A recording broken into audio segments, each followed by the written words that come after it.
Descubra como a confiança em Deus, aliada a uma vida de oração, transforma o impossível em realidade e revela o verdadeiro poder da fé em ação. Olá, leitor nota 10. Seja muito bem-vindo. Hoje, vamos mergulhar em um livro que é um verdadeiro manual de fé e superação, Fé que Move Montanhas, de David Yonggi Cho. Nesta obra incrível, você vai descobrir como a força da fé, aliada à oração e à confiança em Deus, pode transformar desafios em vitórias e fazer o impossível acontecer. Leitor nota 10, prepare-se para um resumo poderoso que vai inspirar sua caminhada e fortalecer sua confiança. Está pronto para mover montanhas? Então, vamos juntos. Parte 1, a relação entre o sucesso e a confissão da palavra. 1. Um novo pensamento e uma nova linguagem. Deus dotou o ser humano com potencial quase ilimitado. Lamentavelmente, o homem não tem usado esse enorme dom que Deus lhe deu, mas isso também significa que um novo mundo de possibilidades se apresenta diante de nós, se formos capazes, com a ajuda do Espírito Santo, de aproveitar todo o potencial que temos sem nenhum tipo de limitação. Pense grande. Quando eu era menino, os adultos tinham por hábito me dizer: se você for desenhar, faça algo grande, como um tigre ou um leão, e ao menos sairá um gato. Se você pensar em um gato desde o começo, sairá quando muito um gato ou um rato. Um objetivo, independentemente de seu tamanho, grande ou pequeno, implica pagar um preço muito alto chamado esforço. Então, não parece melhor fazer projetos grandes? Almeje seu sucesso. É fundamental que todo aquele almeja ter êxito se veja como uma pessoa bem-sucedida. Esse é o princípio da visualização. Não somente o crente em Cristo, como qualquer pessoa conseguirá sucesso se fizer uso desse princípio. 2. O potencial do pensamento e da linguagem. Tive o privilégio, um dia, de tomar o café da manhã com um neurologista muito conhecido da Coreia do Sul, e ele me falou sobre as descobertas mais recentes de sua área. Que o nervo central da linguagem, que se encontra do cérebro, tem absoluto domínio sobre o restante dos nervos. Eu agradeci e disse que já sabia, aprendi com o Dr. Tiago. Preste atenção. Leia Tiago capítulo 3, versículo 1 e 2. Aqui diz claramente que a língua, embora sendo uma parte muito pequena, é capaz de dominar todo o corpo. 3. O poder da fé. A fé é a certeza daquilo que esperamos. A Bíblia explica que a fé é a certeza daquilo que se espera. A palavra certeza significa base ou título de propriedade. Em outras palavras, a fé é a base do que desejamos. Se tivermos em conta que a base é fundamental para que um edifício se firme, entendemos que a fé é fundamental para podermos concluir nossa vida com êxito. A fé é a prova das coisas que não vemos, a fé é o poder do Espírito Santo, a fé deve coincidir com a linguagem, a fé deve revelar-se. Fé é ação. A fé não é simples manifestação oral. A fé é uma decisão voluntária que se manifesta por meio da capacidade de apegar-se ao invisível. Parte 2, o princípio do poder da fé. 1. Tudo depende do seu pensamento. O pensamento muda a atitude de uma pessoa, esse princípio também se aplica à vida cristã. Tudo depende do seu pensamento, que é um fator importante, capaz de mudar o rumo do seu destino. 2. Princípio do domínio. Deus criou a sua imagem e semelhança e outorgou-lhe autoridade para dominar toda a terra.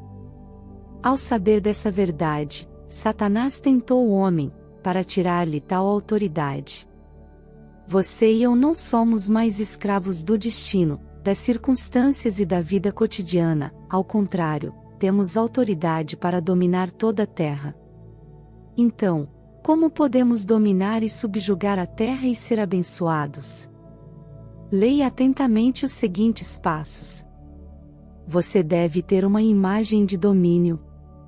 Deus deve ser prioridade. 3. O princípio da visualização.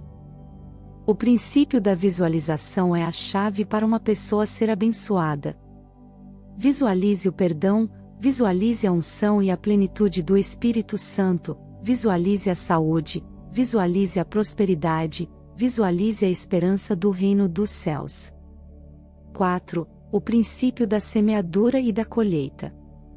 1. A semente que caiu à beira do caminho. Outra ainda caiu em boa terra, deu boa colheita, e 100, 60 e 30 por 1. Mateus capítulo 13, versículo 8. Só a semente semeada em boa terra produziu a 100 por 1. Será o caso de dizer que nos 3 primeiros casos não existe nenhum tipo de esperança? Não. A questão é em lavrá-la e trabalhá-la para que se converta em terra fértil. Vejamos mais em detalhe. 1.1 Semeie a palavra de Deus. 1.2 Obedeça. 1.3 Espere pela fé. 1.4 Confesse com a boca. Portanto, não desanime. Seu coração pode se converter em terra melhor. Plante a palavra no seu coração, de Gênesis a Apocalipse. Converta-se em praticante da palavra, e você se surpreenderá ao ver os frutos da bênção que Deus mesmo fará crescer. 5. O princípio de dar e receber. Deem, e lhe será dado, uma boa medida, sacudida e transbordante será dada a vocês. Pois a medida que usarem também será usada para medir vocês. Lucas capítulo 6, versículo 38. A razão de muitos cristãos terem falta de alegria e motivação deve-se à escassez de vitalidade com relação à fé. Por que há tantos cristãos que precisam de vitalidade? Respondo a minha própria pergunta dizendo que isso se deve ao fato de os cristãos estarem acostumados a receber, e não dar. O segredo da bênção está em dar. O Espírito Santo nos guiará para agirmos e abrirá nosso coração, nele entrarão o amor, a graça e a bênção de Deus.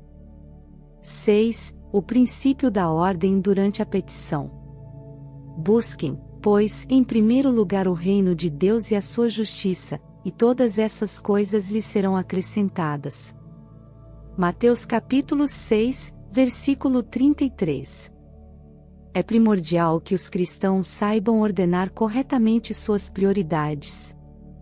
Sem dúvida, a maior delas deve ser Deus, e amar aos outros como a nós mesmos. Primeiro, devemos buscar o reino de Deus, e segundo, devemos buscar a justiça de Deus. 6. O princípio da massa. O princípio da massa é um princípio da mesma natureza. As aves relacionam-se entre si, patos com patos e formam grupos.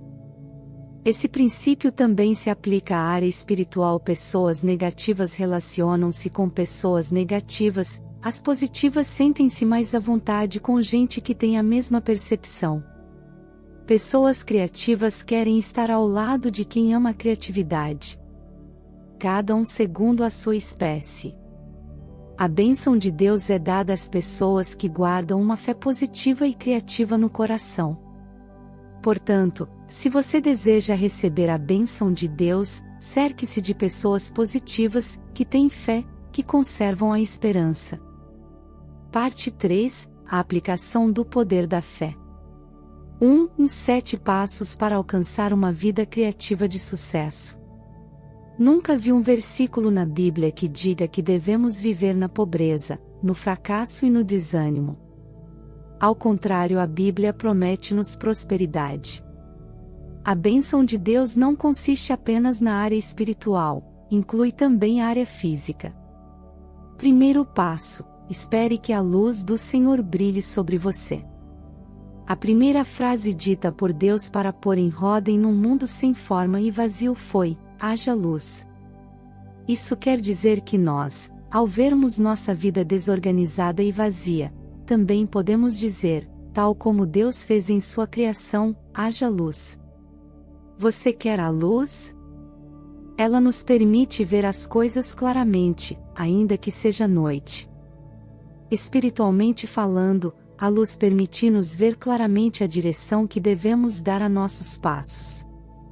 Segundo passo: céus abertos, chave do milagre. No segundo dia da criação, Deus disse: haja entre as águas um firmamento que separe águas de águas. Gênesis capítulo 1, versículos 6 a 8. De acordo com o primeiro passo, já recebemos a luz de Deus. No entanto, a verdade é que tudo o que nos rodeia está cheio de águas de ansiedade, desesperança e maldição. O segundo passo indica que as águas da desesperança devem ser divididas em duas até que possamos ver com nossos próprios olhos os céus, que simbolizam a esperança. O céu envolve a presença divina e sua palavra, pois a palavra dará lugar ao milagre. Terceiro passo: faça planos específicos. Nada aconteceu enquanto a terra esteve submersa nas águas. Entretanto, quando a parte seca foi descoberta pela palavra de Deus, apareceu a terra fértil, as árvores cresceram e deram fruto. A que corresponde essa terra fértil em nossa vida? Corresponde a organizar planos específicos que implicam visão, propósito e determinado tempo sob a direção do Senhor. Quarto passo: deixe que o sol, a lua e as estrelas iluminem sua vida. É interessante saber que, no quarto dia, Deus criou o sol, a lua e muitas estrelas para o homem. O sol do homem é a sabedoria, a lua, os sentimentos, e as estrelas, aquelas ideias criativas que nos ajudam a resolver algum problema. Qual o propósito de tudo isso? Uma vez estabelecidos planos específicos, é preciso realizá-los com sabedoria, emoção e inteligência, distribuir os tempos e as situações que aparecerão ao longo da aventura. Quinto passo: visualize a prosperidade. No quinto e sexto dia da criação, Deus encheu a terra e as águas de seres vivos. Na expansão do céu, as aves, sobre a terra, espécies variadas de animais, nas profundezas das águas, grandes animais aquáticos. Imagine-se, dono de tudo isso. Que tipo de ideia viria à sua mente?